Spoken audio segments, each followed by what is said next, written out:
नमस्कार दोस्तों, online GS zone में आप सभी का स्वागत है। इस वीडियो में हम 3 अगस्त 2025 को हुए डिस्ट्रिक्ट स्टैटिस्टिकल ऑफिसर के प्रश्न पत्र को देखेंगे। यह प्रश्न पत्र आगामी 71वीं बीपीएससी पीटी जो 13 सितंबर 2025 को प्रस्तावित है उसके लिए काफ़ी महत्वपूर्ण होगा। इस वीडियो से कम 8 से 10 क्वेश्चन डायरेक्टली या इनडायरेक्टली पूछे ही जाएंगे। तो चलिए इस वीडियो को हम प्रारंभ करते हैं। सबसे पहला क्वेश्चन है, फ्रेंच ओपन 2025 प्रतियोगिता में महिला एकल की विजेता कौन थी? तो इसका आंसर होगा कोको गॉफ, जो अमेरिका की रहने वाली है और इन्होंने एरिना सबलेंका को हराया है। अब हम देखते हैं कि 2025 में 3 ग्रैंड स्लैम प्रतियोगिताओं का आयोजन हो चुका है। वो है ऑस्ट्रेलियन ओपन, दूसरा फ्रेंच ओपन और तीसरा विंबलडन। अब तीनों को याद रखना काफ़ी मुश्किल भरा काम हो जाता है, तो इसको हम याद रखने के लिए एक ट्रिक का सहारा लेंगे और वो ट्रिक है जैम काकोजई। आप बस इतना याद रखें, जैम काकोजई, और इससे आप ऑस्ट्रेलियन ओपन, फ्रेंच ओपन और विंबलडन ओपन तीनों के पुरुष एकल और महिला एकल के विजेताओं को जान सकते हैं। अब हम देखते हैं जैम, जय से जैनिक सिनर, माँ से मैडिसन की। तो ऑस्ट्रेलियन ओपन के पुरुष एकल के विजेता जैनिक सिनर और महिला एकल की विजेता मैडिसन कीज हैं। वहीं अगर हम फ्रेंच ओपन को देखें तो उसके पुरुष एकल के विजेता कार्लोस अल्काराज और महिला एकल की विजेता कोको गॉफ है। और अगर हम विंबलडन को देखें तो पुरुष एकल के विजेता जैनिक सिनर और महिला एकल की विजेता ईगा स्विटेक है। तो इस ट्रिक से आप याद रख सकते हैं। अब हम अगले प्रश्न की ओर बढ़ते हैं। दूसरा क्वेश्चन है कि निम्नलिखित में से कौन से देश यूक्रेन के साथ अपनी सीमाएं साझा करते हैं? तो यूक्रेन के साथ कुल 7 देश सीमा साझा करते हैं, जिसमें पहला देश है रूस, दूसरा Belarus, Poland, Slovakia, Romania, Hungary और मालडोवा। अब हम प्रश्न पत्र में दिए गए ऑप्शन को देखते हैं। तो मालडोवा दिया हुआ है, बेलारूस दिया हुआ है, रोमानिया दिया हुआ है, स्लोवाकिया दिया हुआ है। तो इसलिए इसका सही आंसर आपका होगा पहला, उपयुक्त सभी। अगला प्रश्न है, हार्मुज जलडमरू मध्य निम्नलिखित में से किस किस खाड़ी के बीच स्थित है? तो हम इसको देखते हैं। तो इस पिक्चर में हम देख रहे हैं कि गल्फ ऑफ ओमान और पर्सियन गल्फ के बीच में स्ट्रेट ऑफ हार्मुज है। गल्फ ऑफ ओमान और पर्सियन गल्फ के बीच स्ट्रेट ऑफ हार्मुज है। और अगर यहीं एक और इसके साथ कंफ्यूजिंग होता है बाब अल मंदेब। तो बाब अल मंदेब कहाँ है? तो गल्फ ऑफ अडन और रेड सी के बीच में है। तो ये आप याद रखिएगा। तो हार्मुज जलडमरू मध्य किन किन खाड़ी के बीच में स्थित है? तो इसका आंसर हो जाएगा फारस की खाड़ी और ओमान की खाड़ी। तो यानी इसका आंसर हो जाएगा 1 और 4, ऑप्शन सी सही होगा। ठीक है, हम आगे क्वेश्चन को देखते हैं कि 2024 में नाइजर के साथ साथ किन अन्य देशों ने पश्चिमी अफ्रीकी राज्यों के आर्थिक समुदाय से अपनी वापसी की घोषणा की है? तो 2 देश हैं जिन्होंने वापसी का घोषणा किया है। पहला देश है माली और दूसरा देश है बुर्किना फासो। माली और बुर्किना फासो। तो अब इसमें देखते हैं कि माली और बुर्किना फासो किस ऑप्शन में है, 3 और 4। तो यानी ऑप्शन डी करेक्ट होगा। कि 2011 की जनगणना के अनुसार भारत का बाल लिंगानुपात क्या है? तो इसका आंसर होगा 919। इसका आंसर होगा 919। अब हम देखते हैं कि भारत का बाल लिंगानुपात 919 है, लेकिन भारत का कुल लिंगानुपात क्या है? तो भारत का कुल लिंगानुपात 943 है। बाल लिंगानुपात 919 और कुल लिंगानुपात 943। अगर हम वहीं बिहार की बात करें तो बिहार का कुल लिंगानुपात 918 है। और अगर हम चाइल्ड सेक्स रेशियो की बात करें तो वह 935 है। 918, 935, 919, 943। कि इसरो के पहले सौर मिशन का नाम क्या है? इसरो के पहले सौर मिशन का नाम आदित्य 11 है। आदित्य 11 है। इसे 2 सितंबर 2023 को PSLV C57 से लॉन्च किया गया था, जो लैंग्राज पॉइंट पे जाके स्थापित हुआ था। अब देखते हैं 19वां नैम शिखर सम्मेलन कहाँ आयोजित किया गया? तो 19वां नैम शिखर सम्मेलन का आयोजन युगांडा में किया गया था, जिसका आयोजन जनवरी 2024 में हुआ था।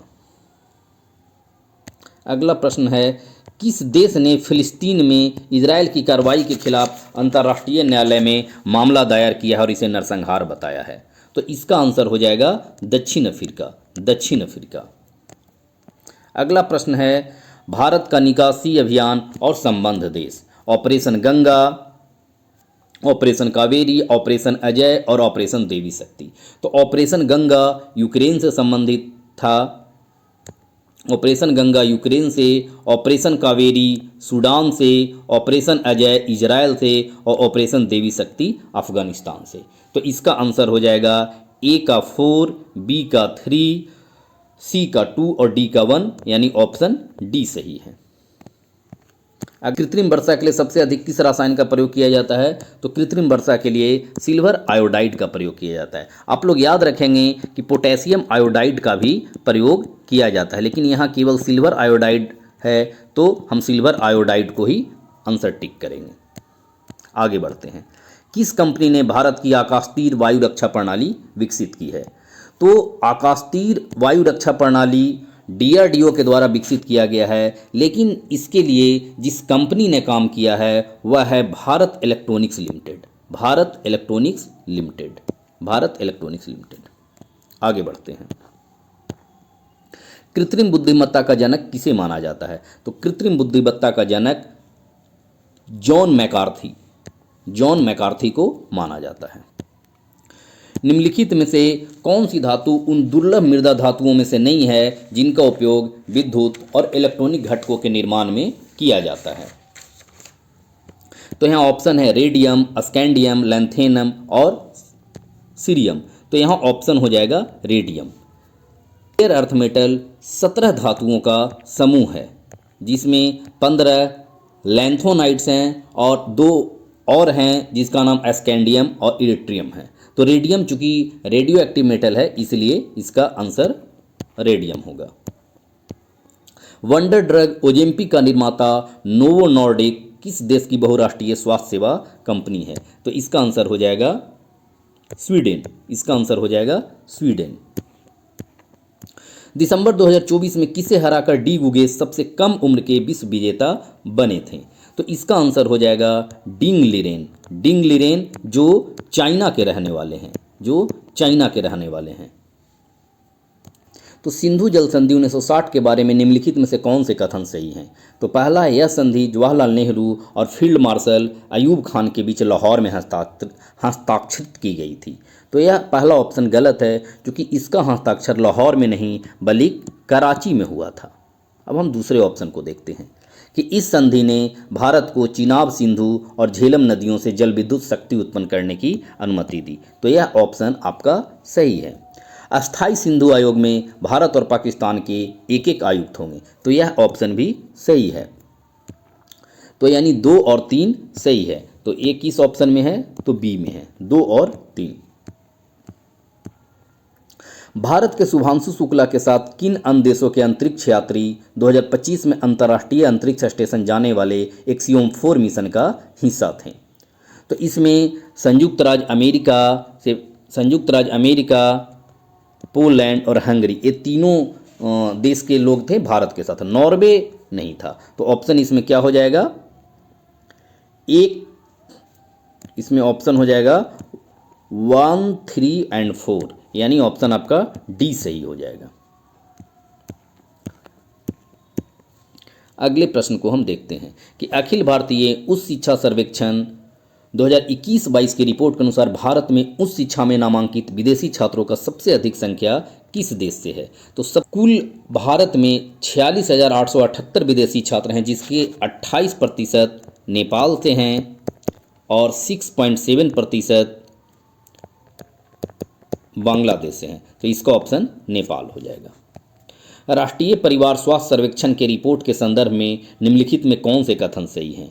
तो 90% घरेलू आबादी के पास आधार कार्ड है, 97% घरों में बिजली है, 96% घरों में बैंक या डाकघर खाता है, 83% घरों में शौचालय की सुविधा है। तो ये चारों कथन सही है, इसलिए ऑप्शन आपका ए सही हो जाएगा। अगले प्रश्न को हम देखते हैं कि नीली अर्थव्यवस्था का अर्थ क्या है? हाइड्रोजन चालित वाहनों के उत्पादन से जुड़ी आर्थिक गतिविधियां, या महासागरों, समुद्रों और तटों से जुड़ी आर्थिक गतिविधियां, इलेक्ट्रॉनिक सामान के निर्माण पर आधारित अर्थव्यवस्था, या आकाश से जुड़ी आर्थिक गतिविधियां। तो इसका ऑप्शन बी सही हो जाएगा, महासागरों, समुद्रों और तटों से जुड़ी आर्थिक गतिविधियां। लक्षद्वीप कितने द्वीपों से बना हुआ है? तो लक्षद्वीप कुल 36 द्वीपों से बना हुआ एक प्रवाल द्वीप है। और अगर वहीं हम अंडमान निकोबार की बात करें तो अंडमान एंड निकोबार में कुल 247 द्वीप हैं। तो इस चीज़ को आप लोग याद रखेंगे। अब आगे हम बढ़ते हैं। भारतीय राज्य त्रिपुरा को बांग्लादेश से जोड़ने वाला पुल मैत्री सेतु किस नदी पर बनाया गया है? तो यह फेनी नदी पर बनाया गया है और इसकी लंबाई है 1.9 किलोमीटर, जो त्रिपुरा को बांग्लादेश से जोड़ता है। अगला प्रश्न, निम्नलिखित में कौन सा देश क्वाड का सदस्य नहीं है? तो क्वाड के सदस्य देश हैं ऑस्ट्रेलिया, भारत, संयुक्त राज्य अमेरिका और जापान। ऑस्ट्रेलिया, भारत, संयुक्त राज्य अमेरिका और जापान। तो इसमें से ऑप्शन हो जाएगा यूनाइटेड किंगडम नहीं है। अगला प्रश्न है, भारत क्यों मायने रखता है? पुस्तक के लेखक कौन है? तो भारत क्यों मायने रखता है पुस्तक के लेखक एस जयशंकर, शशि थरूर, जे साई दीपक या विक्रम संपत। तो इसका ऑप्शन होगा S Jaishankar. Why India matters, इन्होंने ही इस पुस्तक को लिखा है। अगला प्रश्न है कि संयुक्त सैन्य अभ्यास सदा तंसिक भारत और निम्नलिखित में किन देशों के बीच हुआ है? ईरान, संयुक्त अरब अमीरात, सऊदी अरब या इजराइल। तो इसका सही ऑप्शन होगा सी, सऊदी अरब। जनवरी फरवरी 2024 में राजस्थान के महाजन फील्ड में, आप लोग ध्यान रखिए कि राजस्थान के महाजन फील्ड में इस सैन्य अभ्यास का आयोजन किया गया था। अब नीति आयोग के संदर्भ में निम्न कथनों पर विचार कीजिए। नीति आयोग 1 जनवरी 2018 में स्थापित हुआ था। यह योजना आयोग का प्रतिस्थापन था। इसका पूरा नाम राष्ट्रीय भारत परिवर्तन संस्थान है और नीति आयोग का अध्यक्ष भारत का प्रधानमंत्री होता है। तो इसमें से 3 ऑप्शन सही हैं, लेकिन पहला ऑप्शन नीति आयोग 1 जनवरी 2018 में स्थापित हुआ था, ये गलत है, क्योंकि नीति आयोग का स्थापना 1 जनवरी 2015 में हुआ था।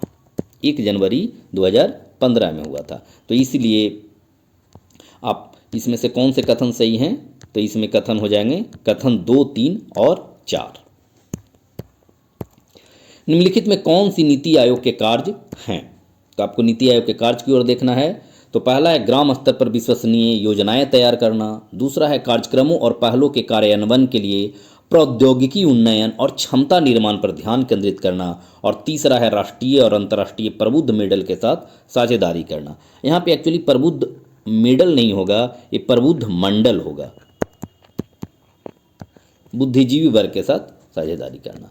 तो ये तीनों ऑप्शन सही है, तो इसलिए इसका करेक्ट आंसर हो जाएगा उपयुक्त सभी। आगे हम बढ़ते हैं। अब हम देखते हैं कि योजना अवधि के मध्य निम्नलिखित बिंदु लक्ष्य पर विचार कीजिए। पहला आपका हो गया सेकेंड 5 ईयर प्लान, दूसरा हो गया 9th 5 ईयर प्लान, तीसरा हो गया लिंग असमानता में कमी के साथ तीव्र विकास, ये 11th 5 ईयर प्लान, और चौथा हो गया 5th 5 ईयर प्लान। तो अब इसको हम लोग जब अरेंज करेंगे तो इसका आंसर सही हो जाएगा 1, 4, 2, 3। निम्नलिखित में कौन से एक 12वीं पंचवर्षीय योजना का लक्ष्य नहीं था? पहला समावेशी विकास, दूसरा 2015 तक शून्य राजकोषीय घाटा, तीसरा संपोषणीय विकास, चौथा तेजी से विकास। तो 2012 से 17 के बीच में 12वीं पंचवर्षीय योजना को चलाया गया था, जिसका लक्ष्य था तीव्र, अधिक समावेशी और धारणीय विकास। तो इसलिए इसका आंसर बी हो जाएगा, क्योंकि इसका लक्ष्य 2015 तक शून्य राजकोषीय घाटा नहीं था। अगले प्रश्न की ओर हम देखते हैं कि 10वीं पंचवर्षीय योजना के लक्ष्य वृद्धि दर क्या थी? 10वीं पंचवर्षीय योजना का काल है 2002 से 2007 तक, और इसका जो लक्ष्य था वो 8% था, 8%, लेकिन अचीव कितना गया? 7.6% ही अचीव किया गया था। नीति आयोग के संदर्भ में निम्नलिखित कथनों पर विचार कीजिए। नीति आयोग के 7 स्तंभ उद्देश्य हैं और इसके 3 विशेष विंग हैं। तो दोनों ऑप्शन सही हैं, इसलिए इसका आंसर हो जाएगा सी, 1 और 2 दोनों। निम्न कथनों पर विचार कीजिए। नीति आयोग ने योजना आयोग को प्रतिस्थापित किया है और इसका कारण है यह बदलाव एक वैश्विक दुनिया में आर्थिक नियोजन के लिए एक अधिक गतिशील और अपनाने योग्य दृष्टिकोण की ओर एक कदम दर्शाता है। तो ये दोनों ऑप्शन सही है, इसलिए इसका आंसर हो जाएगा बी। ए और आर दोनों सत्य हैं और आर ए को सही विश्लेषित करता है। आगे बढ़ते हैं। भागलपुर बिहार शहर विशेष रूप से जाना जाता है। अब यह एक देखिए कन्फ्यूजिंग क्वेश्चन है, क्योंकि भागलपुर टसर सिल्क के लिए भी जाना जाता है और जर्दालू आम के लिए भी जाना जाता है, जिससे जीआई टैग दिया गया है। अब यह देखने की बात होगी कि बीपीएससी इसमें से किस ऑप्शन को सही मानता है। तो जब इसका ऑफिशियल आंसर किया आएगा तो हम देख पाएंगे कि कौन सा आंसर इसने सही माना है। अगला क्वेश्चन है कि जमुई बिहार जाना जाता है अपने लोहा भंडार के लिए, तांबा भंडार के लिए, सोना भंडार के लिए या जस्ता भंडार के लिए। तो यह तो काफ़ी इजी क्वेश्चन है, यह अपने सोना भंडार, सी सोना भंडार इसका आंसर हो जाएगा। डीपी धर ने तैयार और शुभारंभ किया था। डीपी धर ने क्या तैयार और शुभारंभ किया था? बिहार चौथी पंचवर्षीय योजना, बिहार पांचवी पंचवर्षीय योजना, बिहार छठी पंचवर्षीय योजना या बिहार सातवीं पंचवर्षीय योजना। तो आप लोग ध्यान रखेंगे कि इसका आंसर बी होगा, बिहार पांचवी पंचवर्षीय योजना। अब हम लोग सभी पंचवर्षीय योजनाओं को शॉर्ट में देख लेते हैं। पहला पंचवर्षीय योजना हेराड डोमर मॉडल पे था, दूसरा महाल नोबिस योजना पे था, तीसरा सुखमय चक्रवर्ती और जॉन सैंडी के योजना के आधार पे था, चौथा अशोक रुद्र और एलन मात्रे मॉडल पे आधारित था, पांचवा डीपी धर, छठा आगत निर्गत और सातवां जॉन मिलर। तो इस चीज को आप ध्यान रखेंगे। आगे बढ़ते हैं। निम्न कथन पर विचार कीजिए। बिहार की अर्थव्यवस्था में हाल के वर्षों में उल्लेखनीय वृद्धि देखी गई है। और दूसरा कथन है बुनियादी ढांचे का विकास, कृषि और मानव विकास सकारात्मक भूमिका निभा रहे हैं। तो यह दोनों ऑप्शन सही है, इसलिए इसका आंसर हो जाएगा बी। ए और आर दोनों सत्य हैं और आर ए का सही कारण है। आगे बढ़ते हैं। बिहार पर्यटन नीति 2023 के अंतर्गत 50 करोड़ रुपए से अधिक के निवेश के लिए दी जाने वाली अधिकतम पूंजी सब्सिडी प्रतिशत क्या है? तो इसका सही ऑप्शन हो जाएगा 25%। यहाँ आप ध्यान रखेंगे कि 10 करोड़ तक 30%, 10 करोड़ तक 30%, 50 करोड़ तक 25% दिया जाएगा। ढांचे के विकास के लिए मुख्य रूप से जिम्मेवार क्षेत्र क्या है? तो इसका ऑप्शन हो जाएगा बी, लोक निर्माण। भारत में स्मार्ट सिटी मिशन का मुख्य उद्देश्य क्या है? दूरसंचार, शहरी गरीबी उन्मूलन, स्मार्ट बुनियादी ढांचे और प्रौद्योगिकी का विकास और सूचना प्रौद्योगिकी। तो इसका आंसर हो जाएगा सी, स्मार्ट बुनियादी ढांचे और प्रौद्योगिकी का विकास। अगला क्वेश्चन है हरित अवसंरचना की अवधारणा संबंधित है। तो हरित अवसंरचना की जो अवधारणा है वह सतत शहरी विकास से संबंधित है। सतत शहरी विकास, डी। निम्नलिखित में कौन भारत में एक प्रतिस्पर्धी विनिर्माण क्षेत्र के विकास के लिए आवश्यक है? तो यहाँ आपका आंसर हो जाएगा ए, परिवहन अवसंरचना। अगला है निम्नलिखित में कौन एल रूट सर्वर प्राप्त करने वाला देश का पहला राज्य बन गया है? तो इसका सही ऑप्शन हो जाएगा सी, राजस्थान। अगला प्रश्न है किसी देश के विकास में बुनियादी ढांचे की महत्वपूर्ण भूमिका होती है। तो नवाचार को बढ़ावा देकर सतत विकास का सृजन करना, असमानता को कम करना, वैश्विक प्रतिस्पर्धात्मकता को मजबूत करना। तो इसका आंसर हो जाएगा डी, उपयुक्त सभी।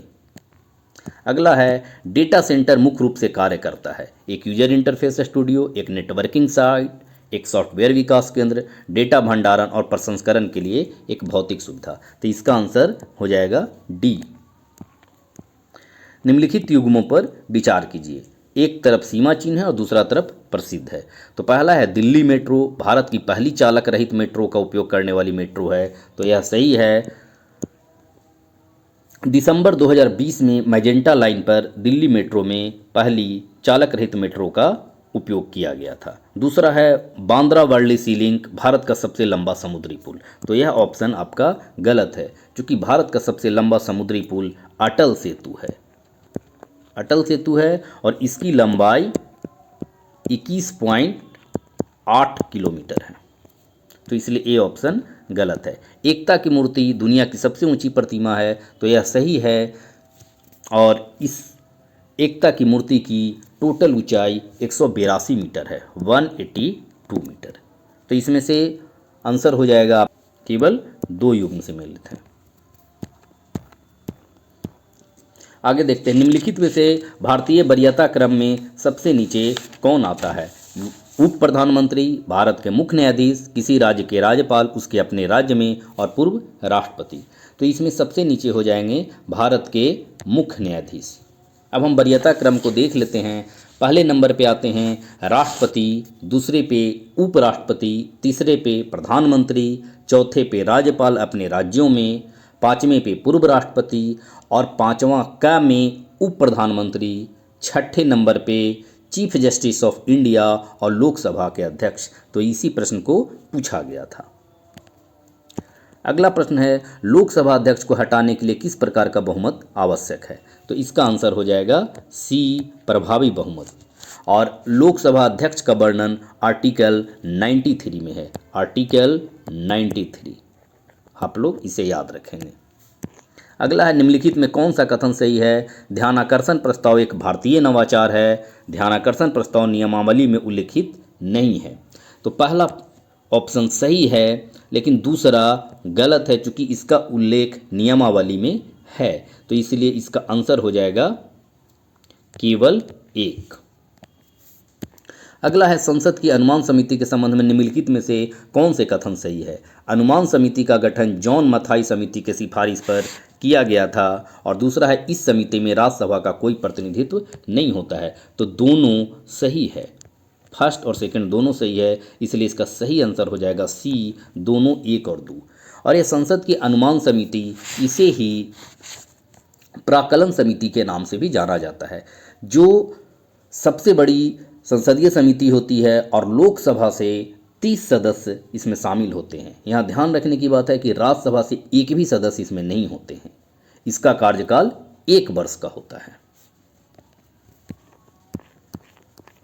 आगे है, भारतीय संविधान मणिपुर के लिए विशेष प्रावधान किस अनुच्छेद में करता है? तो इसका आंसर हो जाएगा डी, इसका आंसर हो जाएगा डी, अनुच्छेद 371 सी।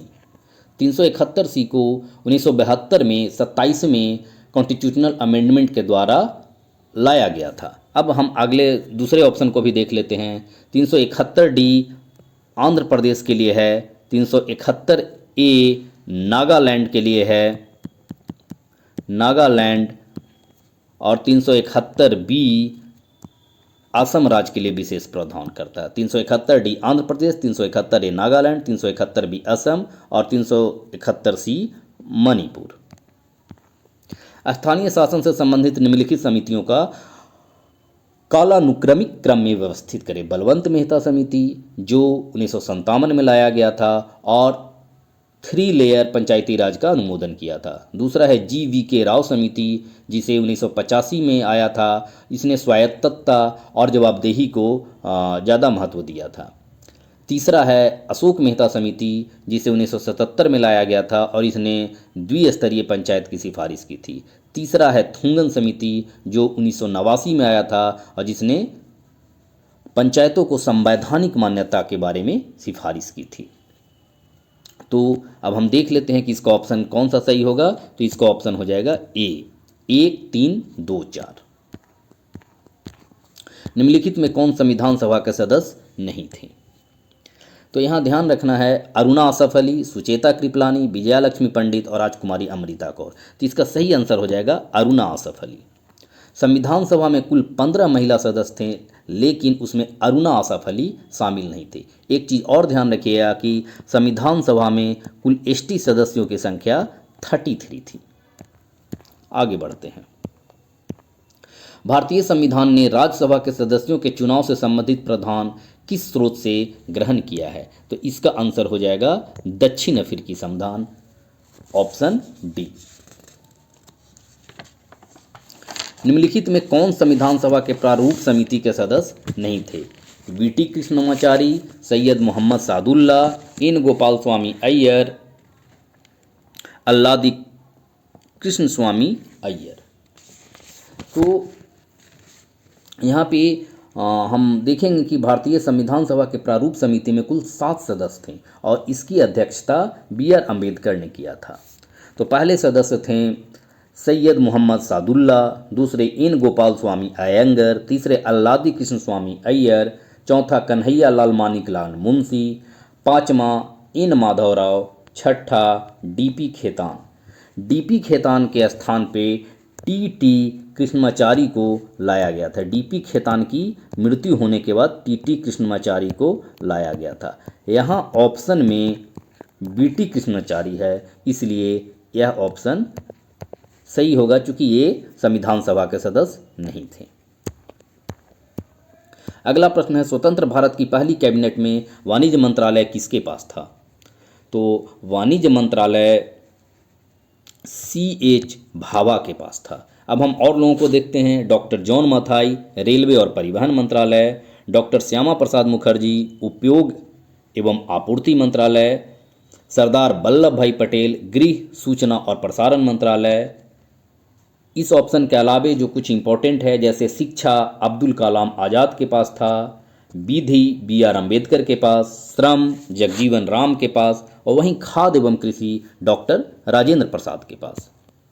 अब हम अगले प्रश्न की ओर देखते हैं।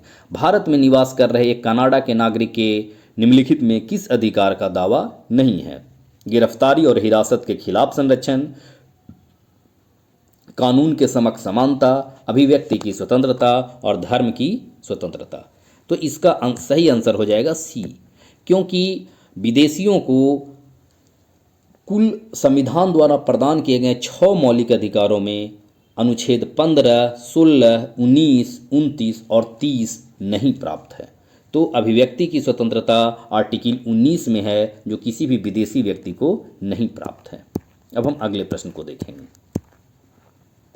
निम्नलिखित में कौन सा अनुच्छेद 1976 के 42वें संविधान संशोधन अधिनियम द्वारा सम्मिलित नहीं किया गया था?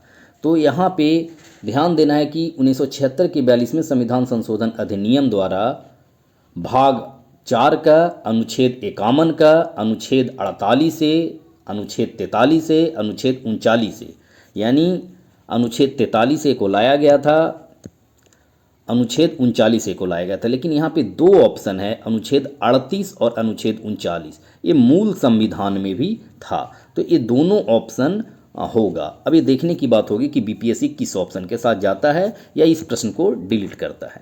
भारतीय संविधान किसे न्यायिक पुनरावलोकन की शक्ति प्रदान करता है? तो इसका आंसर हो जाएगा उपयुक्त में से कोई नहीं। अगला है, 2 या 2 से अधिक राज्यों के लिए एक समान उच्च न्यायालय स्थापित करने की शक्ति संविधान के किस अनुच्छेद में दी गई है? अनुच्छेद 232, अनुच्छेद 229, अनुच्छेद 230 या अनुच्छेद 231? तो इसका आंसर हो जाएगा डी, अनुच्छेद 231।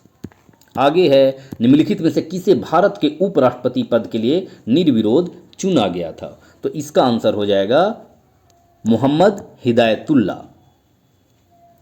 भारत में कुल 4 बार उपराष्ट्रपति को निर्विरोध चुना गया है, जिसमें सर्वपल्ली राधाकृष्णन को 2 बार, मोहम्मद हिदायतुल्ला को 1 बार और डॉक्टर शंकर दयाल शर्मा को 1 बार। अब हम आगे बढ़ते हैं। निम्नलिखित में कौन सा कथन सत्य नहीं है? ढोंढो के सब कर्वे उच्च जाति के हिंदू विधवाओं के शिक्षा के खिलाफ थे।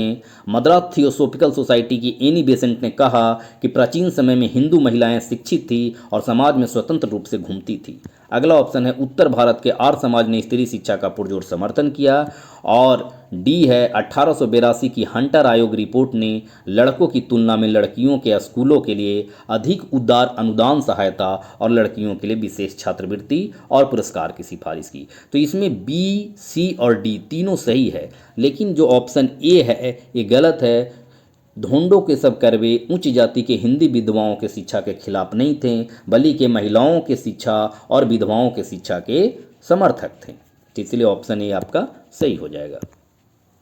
अगला प्रश्न है कि जब द्विराष्ट्रीय सिद्धांत जोड़ पकड़ रहा था तब किसने मार्ले मिंटो सुधारों पर तंज कसते हुए कहा था कि पाकिस्तान का वास्तविक जन्मदाता इकबाल या जिन्ना नहीं वरन मिंटो हैं? जवाहरलाल नेहरू, सी राजगोपालाचारी, डॉक्टर राजेंद्र प्रसाद या Govind Ballabh Pant?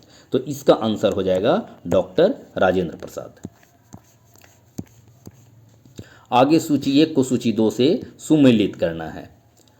Mulshankar, Narendranath Datta, Gadadhar Chattopadhyay, Margaret Elizabeth Noble, और एक तरफ है रामकृष्ण परमहंस, भगिनी निवेदिता, स्वामी दयानंद सरस्वती या स्वामी विवेकानंद।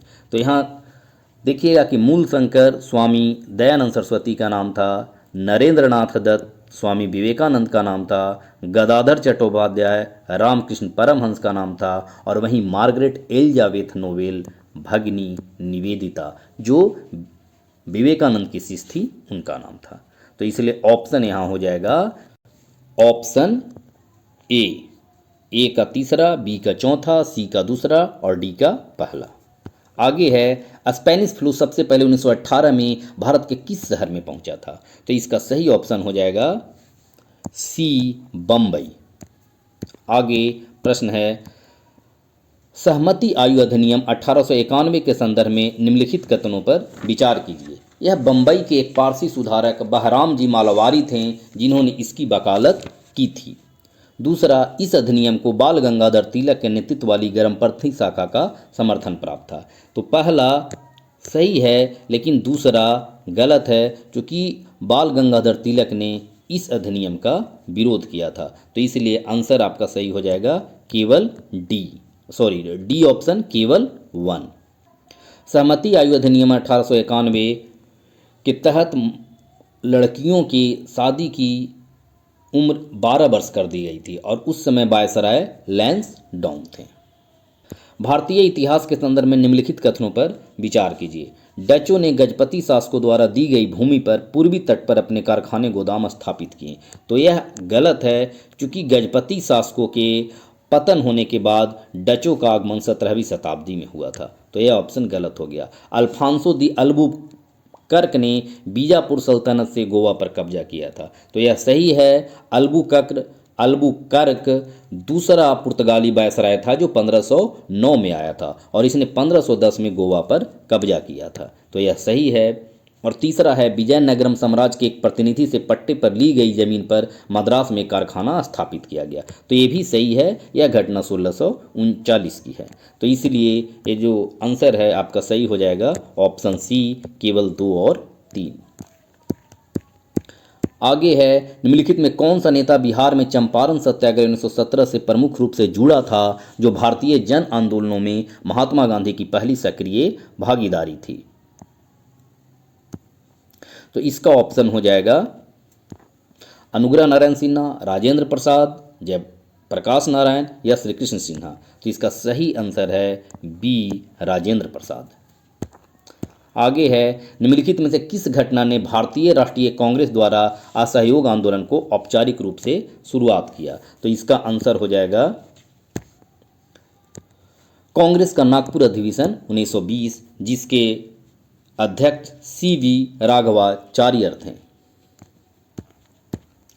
आगे है बिहार वैज्ञानिक सोसाइटी की स्थापना कब हुई थी?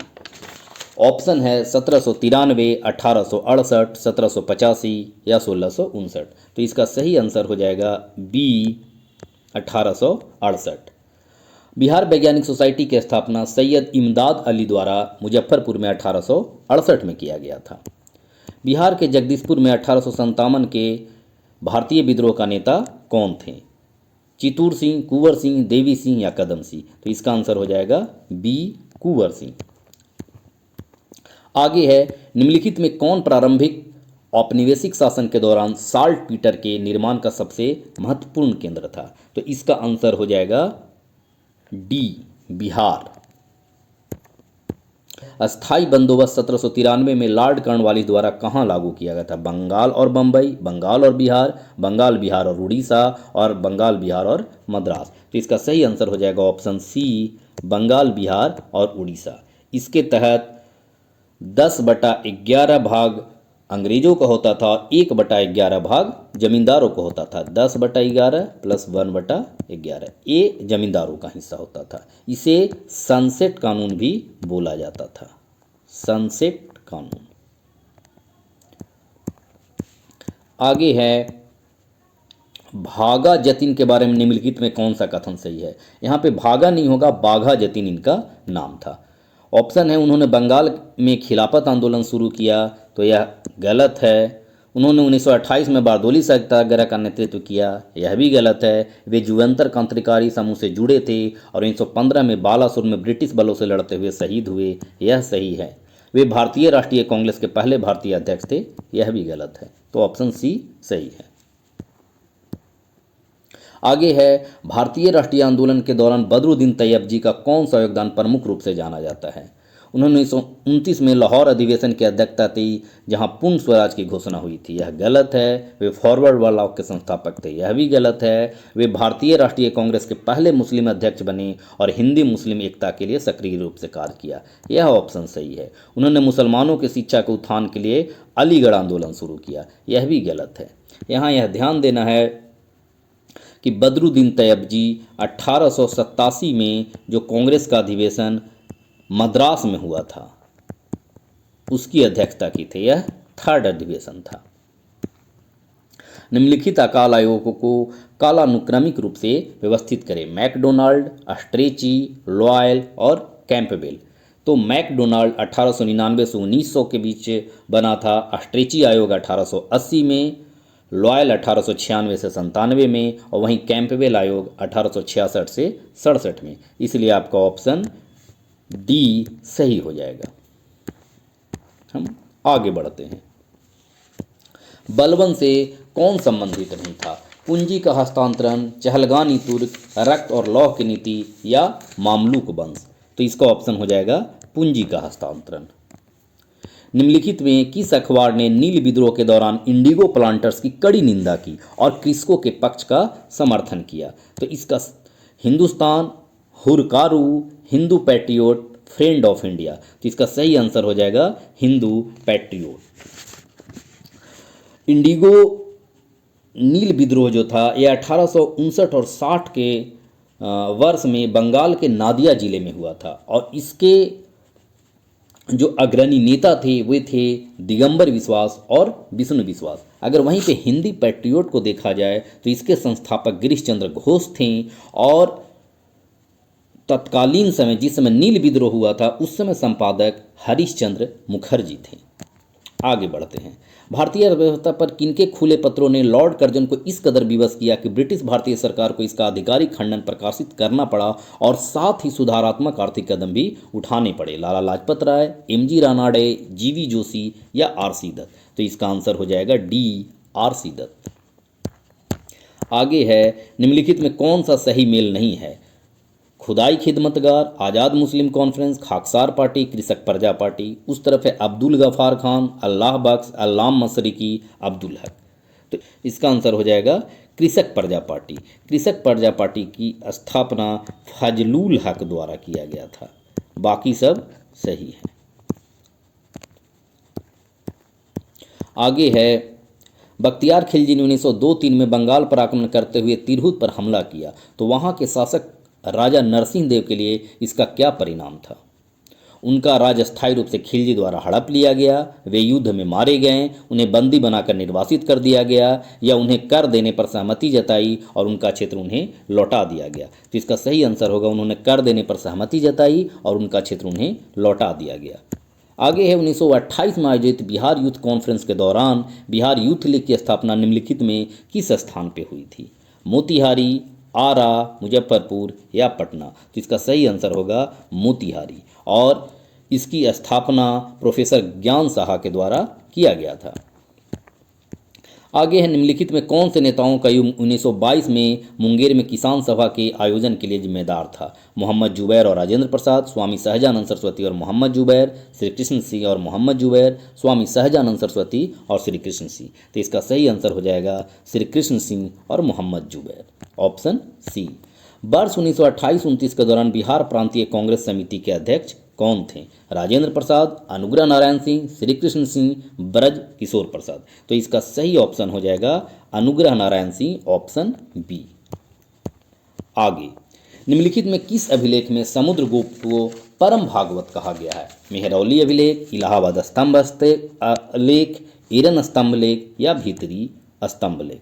तो इसका सही ऑप्शन हो जाएगा बी, इलाहाबाद स्तंभ लेख, जिसे प्रयाग प्रशस्ति अभिलेख भी कहा जाता है। अब मेहरौली अभिलेख चंद्रगुप्त द्वितीय से संबंधित है, एरन स्तंभ लेख भानुगुप्त से संबंधित है, वहीं भीतरी अभिलेख स्कंदगुप्त से संबंधित है। आगे देखते हैं, निम्नलिखित में कौन सा शिलाखंड रॉक कट मंदिर वास्तुकला का उदाहरण है? एलोरा का कैलाश मंदिर, कांची का कैलाशनाथ मंदिर, तंजावुर का राजराजा मंदिर या पुरी का जगन्नाथ मंदिर? तो इसका सही आंसर हो जाएगा एलोरा का कैलाश मंदिर, जिसे राष्ट्रकूट राजा कृष्ण प्रथम द्वारा बनवाया गया था। अशोक के किस शिलालेख में कलिंग युद्ध का वर्णन है? शिलालेख 12, शिलालेख 13, शिलालेख 11, शिलालेख 9? तो इसका सही आंसर हो जाएगा शिलालेख 13। अब देख लेते हैं कि अन्य शिलालेखों में क्या था। तो शिलालेख 12 में स्त्री महामात्र नियुक्ति से संबंधित था, वहीं शिलालेख 11 धम्म नीति की व्याख्या से संबंधित था और शिलालेख 9 धम्म समारोह से संबंधित था। आगे है, निम्नलिखित में किस स्थल से हड़प्पा लिपि में बड़े अक्षरों वाला एक संक्षिप्त अभिलेख प्राप्त हुआ है? धौलावीरा, बनावली, कालीबंगन या मोहनजोदड़ो? जिसका सही ऑप्शन हो जाएगा ए धौलावीरा। आगे है, शेरशाह के प्रशासन के बारे में निम्नलिखित कथनों पर विचार कीजिए। शेरशाह के साम्राज्य को 47 सरकार में विभाजित किया गया था। चीफ सिकदार कानून और व्यवस्था और चीफ मुंसिफ जज प्रत्येक सरकार में प्रशासन के 2 प्रभारी अधिकारी थे। तो यह सही है।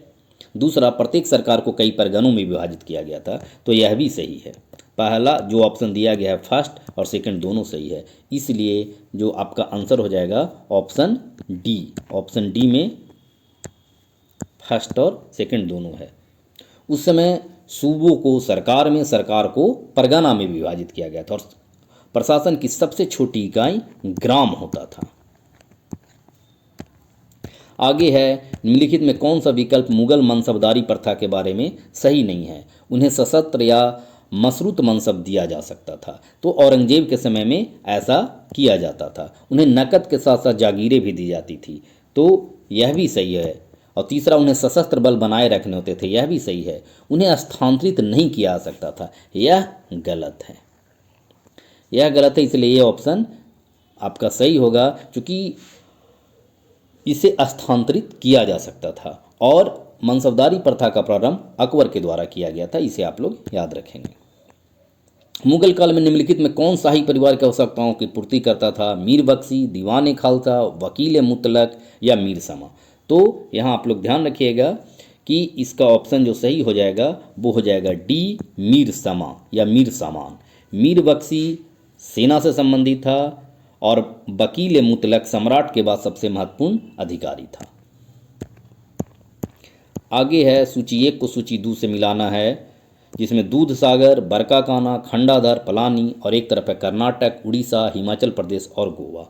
तो यहाँ आप लोग ध्यान रखिएगा कि दूध सागर जलप्रपात गोवा में है, दूध सागर जलप्रपात गोवा में, बरकाना कर्नाटक में, खंडाधर उड़ीसा में और पलानी हिमाचल प्रदेश में। तो इसलिए आपका ऑप्शन ए का 4, बी का 1, सी का 2, डी का 3, बी सही हो जाएगा।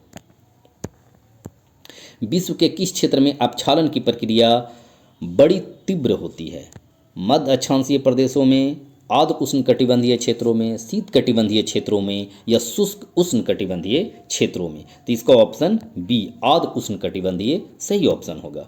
विश्व में अंगूर की खेती, बागवानी, कोसकीट पालन बहुत विकसित है। पश्चिमी समुद्र तटीय क्षेत्रों में, मानसूनी क्षेत्रों में, उष्णकटिबंधीय उच्चभूमि में या भूमध्य सागरीय क्षेत्रों में? तो इसका सही ऑप्शन हो जाएगा डी भूमध्य सागरीय क्षेत्रों में। आगे है, विश्व में सर्वाधिक ज्वालामुखी किस पेटी में पाए जाते हैं? परिप्रशांत पेटी, मध्य महाद्वीपीय पेटी, अंध महासागरीय पेटी या हिंद महासागरीय पेटी? तो इसका आंसर होगा परिप्रशांत पेटी, जिसको रिंग ऑफ फायर भी कहा जाता है। हाल ही में रूस के कमचटका प्रायद्वीप जो परिप्रशांत पेटी में है, वहाँ भूकंप आया था, जो आप लोग न्यूज में सुने होंगे। विश्व का सर्वाधिक जैव विविधता समृद्ध क्षेत्र कौन है? महासागर, उष्णकटिबंधीय क्षेत्र, ध्रुवीय क्षेत्र या शीतोष्ण क्षेत्र? तो इसका ऑप्शन सही हो जाएगा महासागर। आगे है, विश्व के 2 अग्रणी टीन उत्पादक देश कौन है? मलेशिया एवं रूस, पेरू एवं बोल्विया, बोल्विया ब्राजील या चीन एवं इंडोनेशिया? तो इसका सही आंसर हो जाएगा ऑप्शन डी चीन एवं इंडोनेशिया। आगे है, रांची का पठार उदाहरण है प्रारंभिक पेनीप्लेन, शुद्ध पेनीप्लेन, उत्थित पेनीप्लेन या अवतलित पेनीप्लेन। तो इसका सही आंसर होगा उत्थित पेनीप्लेन का। आगे है किस नदी को बिहार का शोक कहते हैं, दामोदर, गंगा, कावेरी या कोसी। तो इसका सही आंसर हो जाएगा कोसी, जो कटिहार के कुर्सेला नामक स्थान पे गंगा से मिलती है। बिहार का निम्नलिखित में कौन सा जिला नेपाल के साथ अपनी सीमा साझा नहीं करता है, सीतामढ़ी, मधुबनी, पूर्णिया या अररिया। तो इसमें सही ऑप्शन हो जाएगा पूर्णिया। नेपाल के साथ बिहार के कुल 7 जिले सीमा साझा करते हैं, जिनके नाम है पश्चिमी चंपारण, पूर्वी चंपारण, सीतामढ़ी, मधुबनी, सुपौल, अररिया और किशनगंज, और कुल लंबाई 729 किलोमीटर है। आगे, बिहार राज्य में सबसे बड़ा अभ्यारण्य कौन है, संजय गांधी, कैमूर, भीमबांध या वाल्मीकि। तो इसका सही ऑप्शन हो जाएगा कैमूर। कैमूर अभ्यारण्य का कुल क्षेत्रफल 1342 किलोमीटर है, 1342 किलोमीटर। वाल्मीकि के साथ इस क्वेश्चन को कंफ्यूज आप लोग मत होइएगा।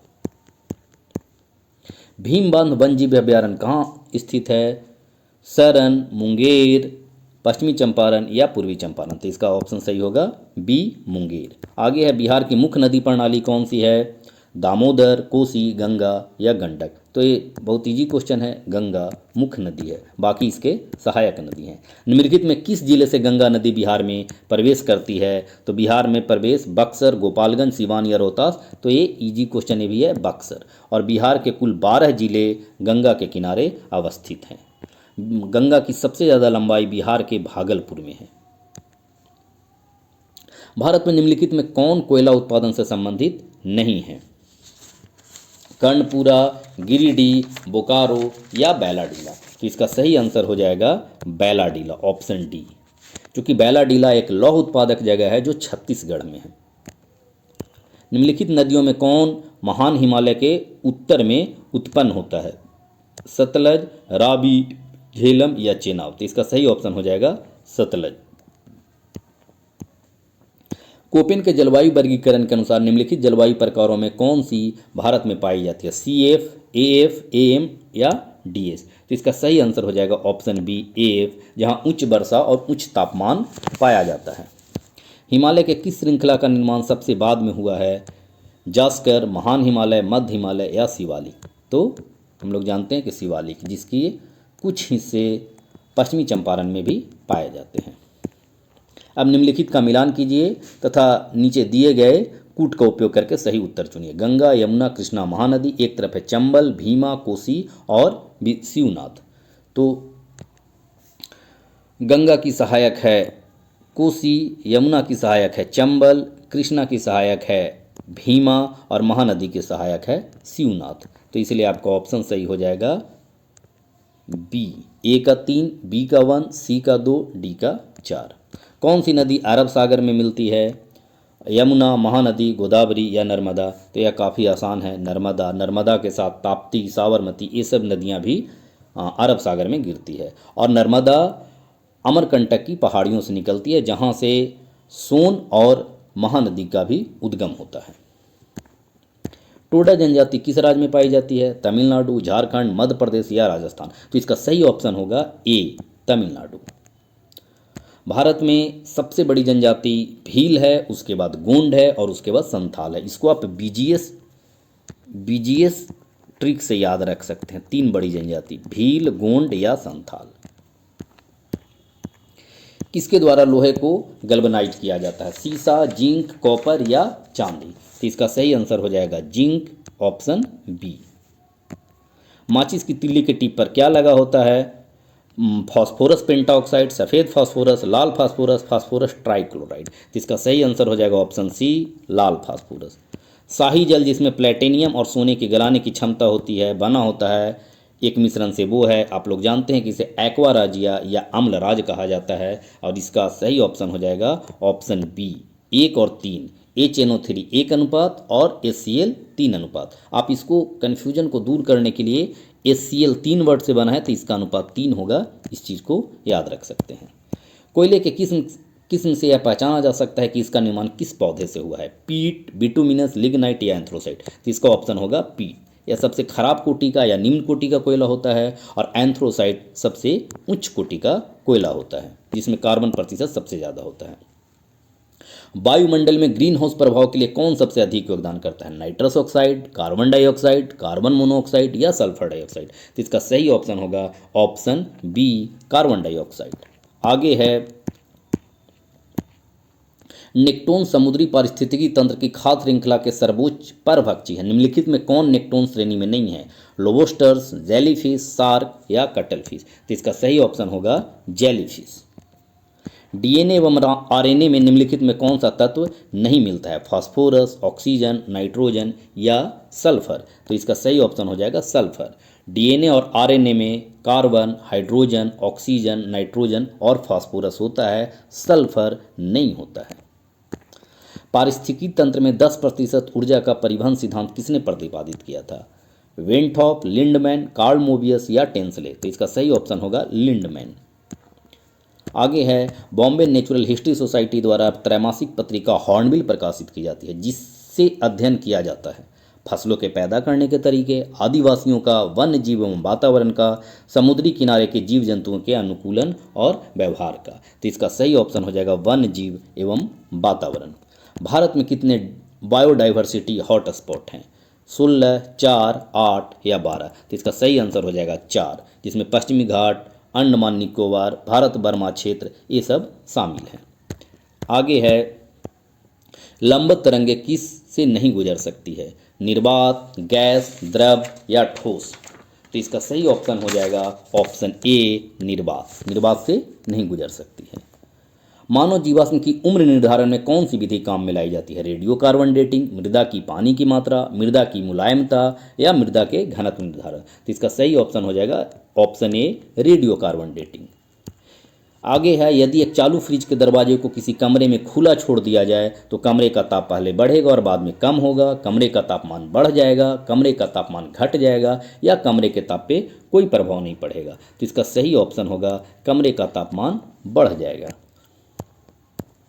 यदि एक द्रव की गुरुत्वाकर्षण को शून्य कर दिया जाए तो निम्नलिखित में से कौन नहीं होगा? उत्प्लावन बल, सतही तनाव, दबाव या श्यानता? इसका सही आंसर होगा उत्प्लावन बल, क्योंकि यह भार से संबंधित है और भार जी से संबंधित होता है।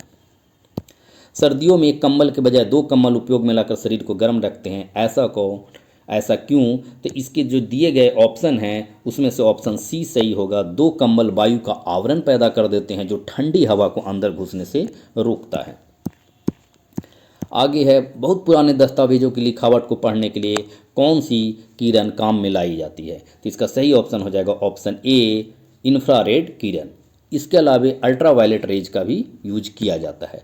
माइक्रोफोन का क्या कार्य है और यह बदल देता है? तो इसका सही ऑप्शन होगा जो दिया गया है उसमें ध्वनि संकेतों को विद्युत संकेतों में बदल देना, और अगर वहीं लाउड स्पीकर का हम देखें तो विद्युत संकेतों को ध्वनि संकेतों में बदल देना। आगे है निम्नलिखित में से कौन सा बल मट्ठे में से क्रीम को अलग करने के काम आता है? संसंजक बल, अभिकेंद्रीय बल, अपकेंद्रीय बल या गुरुत्वाकर्षण बल? तो इसका ऑप्शन हो जाएगा सी, अपकेंद्रीय बल। वो सेंट्रीफ्यूगी मशीन होता है। कौन सी तरंगे सोनार में उपयोग की जाती है? पराश्रव, श्रव्य ध्वनि तरंगे, रेडियो तरंगे या अवध्वनिक तरंगे? तो इसका ऑप्शन हो जाएगा पराश्रव तरंगे। पानी के नीचे वस्तुओं का निर्धारण आदि चीज़ों में सोनार का उपयोग किया जाता। आगे है न्यूट्रॉन की खोज किसने की थी? मिल्टन, रदरफोर्ड, चैडविक या हॉर्न एवं स्ट्रॉसमैन? तो इसका सही ऑप्शन हो जाएगा चैडविक। 1932 में न्यूट्रॉन का खोज किया गया था। आगे है ऊपरी मिट्टी कटाव एवं उर्वरकों एवं कीटनाशकों का बहाव जो जलाशयों में एकत्रित हो। उदाहरण है दोनों ही ऋणात्मक प्रदूषण के, ऋणात्मक एवं धनात्मक प्रदूषण के, धनात्मक एवं ऋणात्मक प्रदूषण के, दोनों ही धनात्मक प्रदूषण के। तो इसका सही ऑप्शन हो जाएगा ऑप्शन बी। इसका सही आंसर हो जाएगा ऑप्शन बी, ऋणात्मक एवं धनात्मक प्रदूषण के। निम्नलिखित में से एक ग्रीन हाउस गैस नहीं है और वो है methane, nitrogen oxide, CFC, sulphur dioxide. तो इसका आंसर नाइट्रोजन ऑक्साइड भी होगा और सल्फर डाई, ये दोनों ग्रीन हाउस गैस नहीं है। अब BPSC इसमें से कौन ऑप्शन रखेगा ये देखना होगा। आगे है, पौधे के किस भाग को चढ़ने वाले जानवर कभी नहीं खाते हैं? काष्ठ, जड़, तना या छाल। तो इसका सही ऑप्शन होगा ऑप्शन बी, जड़। हमारे शरीर की कौन सी कोशिकाएं अनॉक्सी श्वसन नहीं कर सकती है? नवनिर्मित श्वास रुधिर कोशिकाएं, परिपक्व रक्त रुधिर कणिकाएं, मस्तिष्क कोशिकाएं या मांसल कोशिकाएं। तो इसका ऑप्शन हो जाएगा ऑप्शन सी, मस्तिष्क कोशिकाएं, और इसे न्यूरॉन कहा जाता है। निम्नलिखित में कौन सा तने का रूपांतरण है? सलगम या मैंग्रोव पौधे के न्यूमेटोफोर्स या नागमनी का फिलोक्लेड या पत्ता गोभी। तो इसका आंसर हो जाएगा सी, नागफनी का फिलोक्लेड। आगे है, बीजांकुरण के लिए क्या आवश्यक नहीं है? खनिज लवण, नमी, ऑक्सीजन या तापमान। तो इसका सही आंसर हो जाएगा खनिज लवण। इसकी आवश्यकता नहीं है, बाकी नमी, ऑक्सीजन और तापमान की आवश्यकता होती है। मनुष्य के रक्त का पीएच वैल्यू क्या है? तो ये जो दिया गया ऑप्शन है इसमें से 7.35 से 7.45 यह क्षारीय होता है। मनुष्य में कलर ब्लाइंड एवं हीमोफीलिया बीमारी के कारण क्या हैं? एक्स गुणसूत्र पर उपस्थित अप्रभावी जीन, वाई गुणसूत्र पर उपस्थित प्रभावी जीन, एक्स गुणसूत्र पर उपस्थित प्रभावी जीन या वाई गुणसूत्र पर उपस्थित अप्रभावी जीन। तो इसका सही ऑप्शन हो जाएगा ए, एक्स गुणसूत्र पर उपस्थित अप्रभावी जीन। अगला है, इशिहारा टेस्ट संबंधित है प्रोस्टेट ग्रंथि से, किडनी क्रियाविधि से, रंग दृष्टिहीनता से या आकृत क्रिया विधि से। तो इसका सही आंसर हो जाएगा रंग दृष्टिहीनता, कलर ब्लाइंडनेस। और अंतिम प्रश्न है, बीमारी पैदा करने वाले जीवाणु स्रावित करते हैं इंटरफेरोन्स, एंटीजन, एंटीबायोटिक या एंटीबॉडी। तो इसका सही आंसर हो जाएगा ऑप्शन बी, एंटीजन। तो इस तरह से मैंने सारे प्रश्नों को डिस्कस कर दिया है। अगर आपको यह वीडियो अच्छा लगता है तो कृपया चैनल को लाइक और सब्सक्राइब जरूर करें। धन्यवाद।